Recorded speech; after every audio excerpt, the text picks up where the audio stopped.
Hello everybody. I am going to talk about Freegle, the idea behind it, and a little bit about the organisation, some of the difficulties involved in that.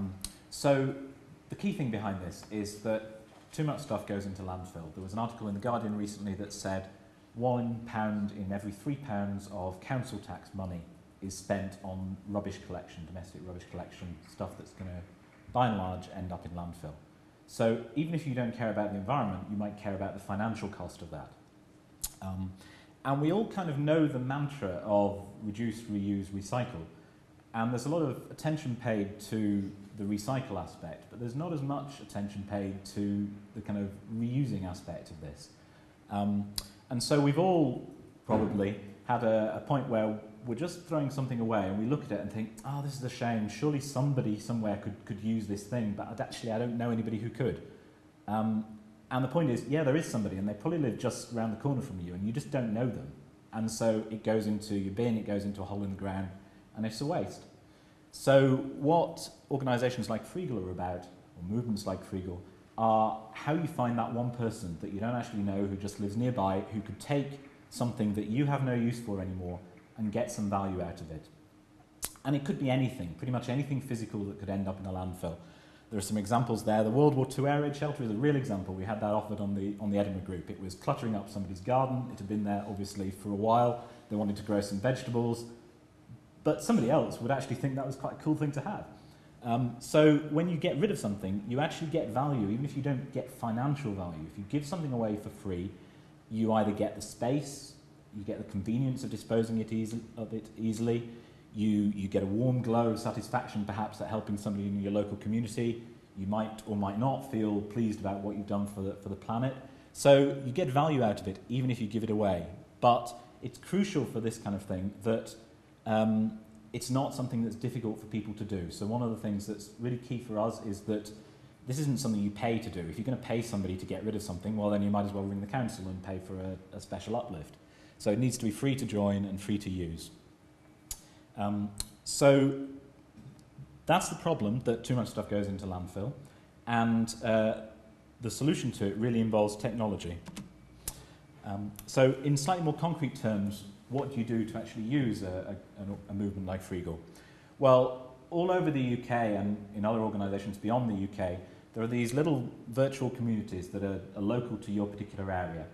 And there's one in Edinburgh, but there's ones all over the place. And the point is, if you can just find this, then you can make use of it. You can either get stuff for free or get rid of something for free. And so you go to a central website, you find the group that's local to you, you sign up to it. Then you're part of a community of people who are fairly close geographically to where you are, and you'll see on there offers of things that people want to get rid of, that they don't need anymore, or things that people are looking for, which is a really valid use of the site, because it's quite often that you'll get that little prompt where somebody says, I want an exercise bike, and that gives you that little kick to say, yeah, realistically, that exercise bike in the spare room, I'm never going to use that again. I might as well just get rid of it, give it to somebody else who can make some use of it. And all that Freegle's about really is putting these people in touch. We don't get the items and put them in a warehouse and give them out to other people. It's not really like a charity shop set up. All we're doing is putting these two people in touch, and then they can decide which of the people who respond they're going to give the item to. They can decide whether they're going to come around to their house and take it away, whether they're going to meet up in a cafe somewhere. That's really for them to sort out. It's just that initial contact between people. So that's really quite simple for kind of an end user, for a normal member of the public to use. But behind the scenes, there is a little bit of stuff that needs doing to keep it running. First of all, if you just had completely open groups where anybody could send any kind of email to them, then it wouldn't be long before basically what they were was spam groups. So that's one thing that you need to avoid. You also want to make sure that people are more or less sticking to the kind of approach behind it. So you don't want people promoting their business, for example, or offering services for sale.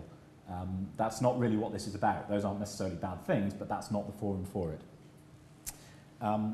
You need people to evangelize about it to a certain extent. In a way, this is an idea that kind of sells itself, or at least gives itself away for free. But you do sometimes need people to come to events like this, to do a little interview in a local newspaper, to print out a couple of posters and stick them up in a cafe, a little bit of spreading the word. And also there's some technical software stuff that gets done to help things run more smoothly, and some process type stuff. For example, if somebody wants to start up a new group, how do they go about doing that? What do groups who are nearby to them think about it? What kind of area should it cover? Those basic kind of things. And one of the things that makes Freegle practically unique in this respect is that all of this is volunteer-based. There's nobody really getting any salary out of this. It's not done for money. This is just people giving up their spare time. And it's one of those things that fits very neatly into people's lives, in that if you want to just go and check your group, see whether there are any messages that need approving, answer a few queries, that's something you can squeeze in 30 seconds, a minute, 5 minutes, just little chunks during the day. And so if you're working at home, you're looking after a kid, you've just got that fraction of a second, then you can do something that makes you feel like you've done something outside that environment that's useful for your community. There are groups all across the UK, and there's a lot of members on these groups. This is quite a big thing. You may have heard of another organisation called Freegle. Freegle is an offshoot of that within the UK. And key to this then is we have a large committed base of volunteers who are helping this run.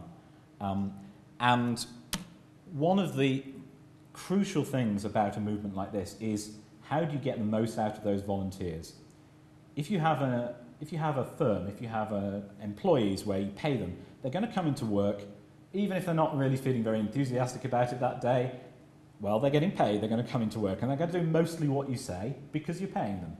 Volunteers, that's not how it works. Their reward is they need to enjoy what they're doing. They need to feel that what they're doing is important. They need to think that if they have a bright idea, somebody isn't just going to ignore it. They need to be treated with quite a lot of respect. So it's very different trying to run a large volunteer-based movement than it is trying to run a kind of tightly structured company. And these volunteers tend to be quite different sorts of people. They come from quite different backgrounds. Some of them are IT geeks like me, some of them are people who are looking after kids, some of them are people who are disabled, some of them are people with legal experience, some of them have got contacts in the media. There's quite a lot of different people, and those are a fantastic resource of expertise that, if you let it become free, can really help develop the movement in a very exciting way, as long as you let them. If you try and control too rigidly what they do, then they'll get fed up and they'll leave, because they're volunteers. They're not being paid. They're only going to stay if they enjoy it. One of the other difficulties is making decisions, because this is a virtual organisation. You've got hundreds of people in it. How do you actually not only have long email debates, which can go on for quite a long period of time? And more or less, there's two different ways of doing that. One is that you have somebody who just decides, and the other is that you have a more democratic process where maybe you elect representatives that propose particular points of view. You have working groups that are more focused on particular issues. That second approach is the one that we've gone for. And at times it is painful. You do have debates where you think, I wish we could just reach a decision here, and I know what the right answer is, and I wish they'd just shut up. But actually, you have to go with that, because the people who are arguing, the reason they're arguing is that they're passionate and inspired and full of wonderful ideas about the cause. They might have different ideas from you, but at the end of that process, you'll end up with something better than if you just decided yourself. One of the other problems for running an organisation like this is trying to get the balance right between being responsive to local needs, local areas, because this is fundamentally a local thing, and having some kind of consistency between the groups, so that if you move from one area to another and you join your group in your new area, it isn't just a completely different thing about knitting. Not that knitting is a bad thing, but Freegle is about giving stuff away for free or getting stuff for free. So you do need a very basic set of rules, but you also have to take into account the fact that you might have a group that's a rural group, it spans a large area, might be perfectly reasonable that people on there are exchanging shotguns. But then if you've got an inner city group and somebody's exchanging a shotgun, that's maybe not something that you want to have on your group. So that you wouldn't want a one-size-fits-all approach where you just ban shotguns necessarily. You might want more flexibility. And there are other issues like that. One of the other problems with this kind of organisation is there are certain traps that you can fall into. So I said knitting. Knitting is not a bad thing, but you might want to stop people claiming to be Freegle groups and just focusing on knitting. And there's a trap there where you decide, right, what I'm going to do is I'm going to register my name as a trademark. Because I've registered it as a trademark, I need to police it. I need to spend a lot of time trying to get legal challenges going. I need to track down people who are abusing my name. All of that, in many ways, is a big diversion from keeping stuff out of landfill. It's the sort of thing that can really preoccupy people at the top of an organisation. Same kind of thing with funding. You can end up chasing funding. You put in a proposal to do something and then it doesn't quite work, and then you've got something that's underway and you need a bit more funding, and you can just get stuck in that vicious cycle. So one of the big pluses is if you keep everything free and there's no money involved, then it cuts through a lot of that. That's quite a lot about the difficult stuff, but it's important to think about why this works, and it really does work in a very surprising way, given that it's based on fundamentally the generosity of strangers to people that they don't know. And one of the reasons that it works is that it's just easy. It's not a very difficult thing to do, and you can use it from a variety of different motives, and that's quite important. So a lot of people think of this kind of movement as basically about the environment. This is what you do if you're really passionate about the environment and you don't want things to go into landfill. Well, that's fine. That is an admirable viewpoint, and we love people like that. But you might just be too lazy to take something to the tip. Or you might be really, really short of money. You've just moved into your first housing association flat. You've got no furniture at all.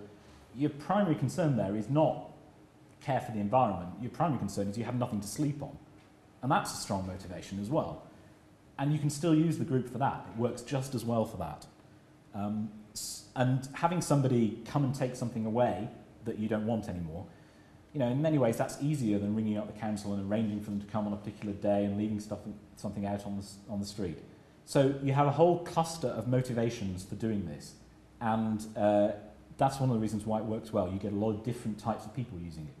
I use it, for example, for the firm that I work for. We dispose of our old office equipment that way, and my firm does to a certain extent care about the environment, but that's not their primary focus. So the fact that we just don't have to rent a skip and put stuff in it and every now and again pay somebody to take it away, instead somebody comes to our office and takes away that old office chair we don't need, that's really great for us. That's just value. Even though we're not paying, not getting money out of it, it's still value that we get. And out of this, what you get is these little local communities of people who are getting a nice little buzz out of being altruistic to each other, in fact. Some people are getting things for free that they need, people are getting rid of stuff and getting the value of having that space or having that convenience. So one of the fascinating things is that there's a lot of talk about technology being bad in environmental circles. Here's something that you just couldn't do without things like the internet. You could put a card up in your local newsagent's window saying you've got a sofa, and maybe 10 people would notice that. You can send an email out to a group and 10,000 people will notice that. You're much more likely to have a good result as a consequence of that. So, key things really. Just don't throw things away. Just because you think that it has no value to you anymore, that doesn't mean that somebody else won't find it useful. Recently on our group, we had somebody who gave away 200 wine corks that they'd collected for no obvious reason that I could tell. And obviously they'd seen the light and thought better of this, and somebody took them and I think made them into a notice board. Now, the first person, it wasn't obvious that was what was going to happen. You might have a broken TV and you think nobody would want a broken TV, I should just get rid of it. But you're in Edinburgh, come the festival, somebody will need a TV to put on their stage just as a prop, and it doesn't need to work. So there's still stuff that can be got out of those objects, even though you can't see it. So when you make a decision that something isn't something you want anymore, the key thing is not to make the decision that nobody would want it. Why not just ask them? If nobody wants it, you throw it away. If somebody does want it, then something good has happened. As well as that, behind that, it's very interesting from an organisational point of view to have this great collection of passionate volunteers about things who are all quite different and quite prickly at times and have lots of unexpected expertise, and that's just a really exciting thing to be involved in. And once you start to get into it, you get sucked into that. But it's a very interesting model to try and work out how you can make best use of these volunteers in a virtual organisation like this and get the most out of them by letting them contribute and freeing them up to do so. And the final slightly provocative thing is, yeah, throwing stuff away, that should be like drink driving. If you think about what drink driving used to be like a decade or two ago, it was a socially accepted thing. People boasted about it. You did it. Well, people don't get killed because things go into landfill, at least not directly, but it shouldn't be something that responsible members of society should do. Something that's usable, that is going into landfill, is a waste, and somebody else could make use of that. And as responsible members of a society, that should just become second nature to us, that if there's something we're going to get rid of, we see whether anybody else wants it. If they don't, we throw it away. If they do, great. That just becomes habit after a while, and it's a good habit. So, don't throw it away, give it away.